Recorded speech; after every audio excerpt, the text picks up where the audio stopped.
હવે વાત કરીશું કાળઝાળ ગરમીની।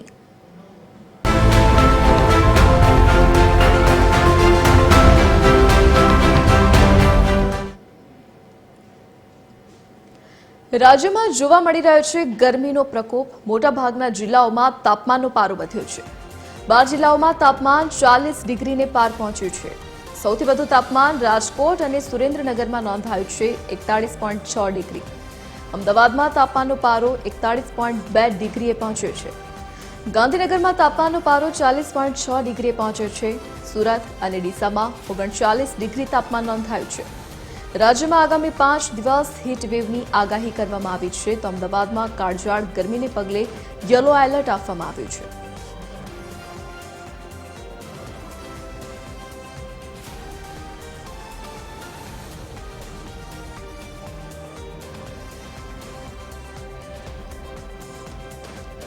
વધુ વિગતો સાથે સંવાદદાતા મોનિકા રાજપૂત આપણી સાથે લાઈવ જોડાઈ ગયા છે।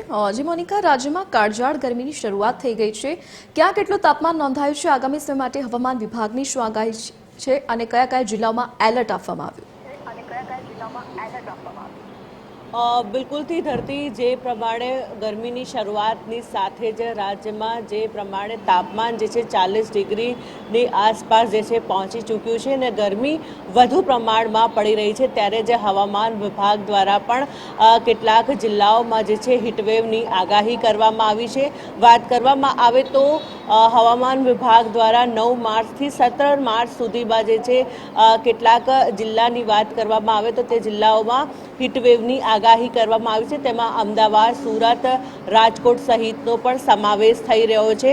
જે તાપમાનની જ્યારે વાત કરવામાં આવે તો મોટાભાગે જે શહેર છે મહાનગરની વાત કરવામાં આવે તો રાજકોટ છે, અમદાવાદ છે, ગાંધીનગર સહિત વડોદરામાં પણ જે તાપમાન જે છે 40 ડિગ્રીની આસપાસ જે છે પહોંચી રહ્યું છે, જેના કારણે વધુ પ્રમાણનું જે ગરમીનું સહન જે છે લોકોને કરવું પડી રહ્યું છે। બીજી તરફ આજની જ્યારે વાત કરવામાં આવે તો પોરબંદર, જૂનાગઢ, અમરેલી, રાજકોટ, ભાવનગર, બોટાદ, મોરબી, અમદાવાદ, વડોદરા, ભરૂચ અને સુરત જેવા કેટલાક જે જિલ્લાઓ જે છે તેમાં જે છે હીટવેવની આગાહી કરવામાં આવી છે। એટલે કે જ્યારે ગરમીની શરૂઆતની સાથે જ અમદાવાદ સહિતના જે જિલ્લાઓના જે તાપમાન જે જ્યારે 40 ડિગ્રી સુધી પહોંચી રહ્યું છે, ત્યારે જ આગામી દિવસોમાં પણ વધુ પ્રમાણમાં તાપમાન વધુ વધે તેવી પણ શક્યતાઓ સેવાઈ રહી છે અને જે લોકોને